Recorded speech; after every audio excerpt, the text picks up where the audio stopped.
जीवन हमेशा संघर्ष से जुड़ा रहता है और मानव जीवन मिलने के बाद इंसान अपने लिए किया तो क्या किया, जो इस सांसारिक जीवन में रहते हुए आम जनता के लिए, सिर्फ जनमानस के लिए नहीं, जो पूरे समाज को देखता हो, पूरे प्रकृति को देखता हो, उसके लिए ना जिए तो जनमानस, मानव जीवन हमेशा व्यर्थ ही माना जाएगा। और ऐसे में कुछ चुनिंदा लोग ही होते हैं इस संसार में जो अपने पारिवारिक जीवन, सांसारिक जीवन जीते हुए समाज के लिए काम करते हैं। उनमें से एक आज हमारे साथ में मौजूद हैं, राकेश भाई तिवारी जी। बहुत बहुत स्वागत है आपका। कैसे हैं? बहुत बढ़िया। सब अच्छा चल रहा है। पारिवारिक जीवन कैसा है? पारिवारिक जीवन तो सुखद ही है, साथ साथ में समाज सेवा करने का जो अवसर मिलता है तो परिवार का जीवन का जो तरीका है उसमें थोड़ी कमी आ जाती है। तो ठीक है, अच्छा लगता है समाज सेवा के साथ साथ में परिवार के साथ में जीवन यापन के लिए क्या? अब ज्यादातर तो समय हमको व्यवसाय में भी देना पड़ता है, व्यवसाय के साथ साथ बचा हुआ समाज सेवा में भी देना पड़ता है, और उससे जब बचता है समय तो फिर परिवार और बच्चों को देना पड़ता है। परिवार के साथ साथ में सामाजिक कार्य को कैसे करते हैं आप? सामाजिक साथ में विप्र कल्याण चैरिटेबल ट्रस्ट नामक एक संस्था है जिसके बारे में आप भली भांति परिचित हैं, जानते हैं। और समाज का विप्र कल्याण चैरिटेबल ट्रस्ट का मुख्य उद्देश्य ही है कि जरूरतमंद लोगों की मदद करना। और हाल में ही एक रायबरेली ऊंचाहार की 4 बच्चियों की शिक्षा की जिम्मेदारी विप्र कल्याण चैरिटेबल ट्रस्ट ने 1 साल पहले लिया था। आपने देखा होगा शिखर न्यूज के माध्यम से। 4 बेटियों का एडमिशन करवा दिया गया है और वो जहां तक पढ़ेंगे, जिस स्कूल में पढ़ेंगे, उसकी पूरी जिम्मेदारी विप्र कल्याण चैरिटेबल ट्रस्ट ने उठाया है। चलिए शुरू से शुरुआत कर लिया जाए। विप्र कल्याण चैरिटेबल ट्रस्ट कैसे शुरू हुआ था, क्या कहानी? एक्चुअली क्या हुआ था कि वापी में बहुत सारी संस्थाएं थी, पर एक दिन हम सब लोग ऐसे बैठ के आपस में विचार हुआ कि क्यों ना एक ऐसी संस्था को बनाया जाए जिससे आने वाले समय में हम अपने समाज के साथ साथ अन्य समाज के लोगों को भी मदद कर सके। क्योंकि बहुत सारी संस्थाएं इसके पहले बनी थी, धरातल पे कोई काम नहीं हुआ। तो कई लोगों के साथ में बैठ के मंत्रा चर्चा हुई, उसके बाद में ये डिसीजन लिया गया कि विप्र कल्याण नामक एक संस्था बनाया हम लोगों ने। और बनाने के बाद बहुत सारे काम किए गए, बहुत लोगों की मदद की गई। एक कैंसर पीड़ित थे, उनकी मदद की गई। शुरुआत ये 3 साल हो गया विप्र कल्याण चैरिटेबल ट्रस्ट को बनाए हुए। और एक हमारे कैंसर पीड़ित थे, अस्पताल में एडमिट थे, हम लोगों को पता चला, हम लोग पहुंचे, उनका इलाज में यथासंभव मदद किए हम लोग। अंतोगत्वा वो बच नहीं पाए, पर मदद करने में हम लोग कभी पीछे नहीं रहे। उसके बाद में मूक बाधित जो बच्चे हैं उनकी पढ़ाई के लिए, उनके खाने पीने के लिए सामग्री वगैरह भी हम लोग अपने जन्मदिन पर, अवसर पर और ऐसे भी देते रहते हैं।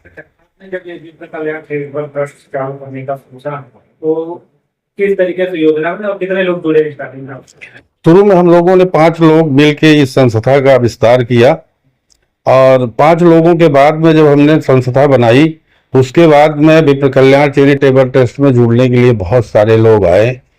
और आज हम कोई भी कार्य करते हैं, कोई भी हम किसी की मदद करते हैं, तो आज यहाँ तक की है कि अगर हम किसी बिटिया की शादी में 10,000, 20,000, 50,000 का योगदान देते हैं तो हमारे संगठन के लोग बड़े प्रसन्नता भाव से कहते हैं कि इसमें हम भी सहयोग करेंगे। और यही तक नहीं, जब लोग न्यूज के माध्यम से देखते हैं तो लोग सामने से हमको आके हमारे पास आते हैं और 10,000, 20,000, 50,000 बोलते हैं हमारी तरफ से मदद इस करने की। अच्छा, नामकरण कैसे सोचा था आपने जब ये विप्र कल्याण चैरिटेबल ट्रस्ट है? इसका नाम के पीछे या किस तरीके का कुछ कारण नहीं? नाम के पहले देखिए, एक्चुअली हम लोग ब्राह्मण समाज से हैं और नाम 2-3 नाम जो है लिया गया, पर इसमें विप्र कल्याण ही रखा गया। कि देखिए, ब्राह्मण हमेशा जो है लोगों को शिक्षित करना उसका कार्य रहा है। आज नहीं, इतिहास गवाह है कि ब्राह्मण के बगैर, चाहे वो राज्य की सरकार रही हो, चाहे वो केंद्र की सरकार रही हो, बिना ब्राह्मण के सहयोग से न कभी बनी है न कभी बनेगी आने वाले समय में भी। जी कारक होते हैं ब्राह्मण।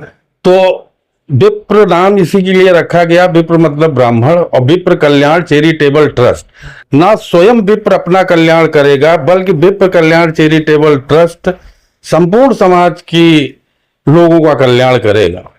मेरा पूछने का मेन मकसद भी है कि जब आपने दूसरा कल्याण रखा है तो मैं समझ पाया था पहले कि बिल्कुल ब्राह्मण है तो सिर्फ ब्राह्मण का कल्याण है या समाज का कल्याण? नहीं नहीं, ब्राह्मण के साथ साथ समाज में जितने लोग हैं, जो भी जरूरतमंद है, सबका कल्याण होगा। और ब्राह्मण शुरू से ही उसका काम ही यही है।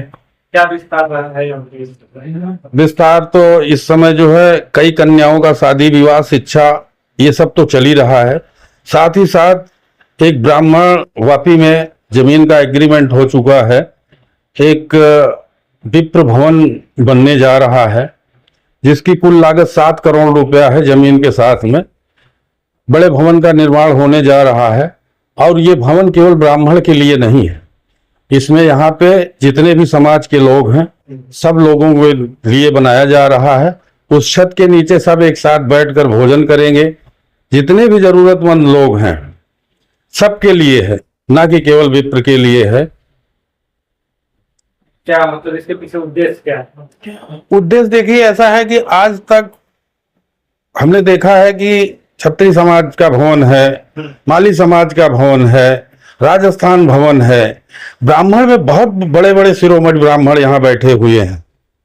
क्या कारण रहा कि आज तक 20 से 25 वर्षों में हम आपको लगेगा, मैं आपको कंपेयर करने की कोशिश कर रहा हूँ। आपने तरीके से बताया आपने कि क्षत्रिय समाज का भवन रहा है, हमारे समाज का भवन रहा है। नहीं, ऐसा लगता नहीं है आपको कि अगर इस तरीके की चीजें होती रहेंगी समाज में, हर एक समाज वर्ग को नहीं, बांटने की कोशिश नहीं। इसमें देखिए, ऐसा है कि अगर हमको कोई राकेश तिवारी की जय बोलता है, तो इसका मतलब ये नहीं कि बोल रहा है। हम अपने समाज के लिए, अपने परिवार के लिए आप करते हैं ना, तो हम अपने समाज के लिए अगर छत बना रहे हैं तो इसमें कौन सी बुराई है। अगर क्षत्रिय समाज अपने समाज के लिए छत बना रहा है तो इसमें कोई बुराई नहीं। माली समाज ने बनाया है तो कोई बुराई नहीं। क्या उस समाज में अगर माली समाज में कोई दूसरा समाज जाता है कि हमको शादी करने के लिए हॉल चाहिए, तो क्या वो नहीं देता? रिजनेबल रेट में देता है, बोलता है आइए आपका स्वागत है। तो ये तो नाम ब्राह्मण समाज भवन भले रहेगा, बाकी उपयोग तो हर समाज के लिए आएगा। विप्र कल्याण भवन रहेगा, सबके लिए उपयोगी रहेगा। सिर्फ एक नाम दिया जा रहा है, समाज का नाम है। और कुछ ऐसा काम जो आपने समाज में अब तक क्या आपने बताया कि 4 कन्याओं हो गया, 4 कन्याओं का विवाह गया। एक अभी हमारे पास ऐसा मैटर आया था, एक शादी थी हड़िया में शादी थी उसकी। हड़िया उत्तर प्रदेश में थी। हमने शिखर न्यूज और न्यूज सवेरा के माध्यम से देखा, उस कन्या की शादी में माँ ने अपने जेवर बेच दिए थे उस कन्या की शादी के लिए।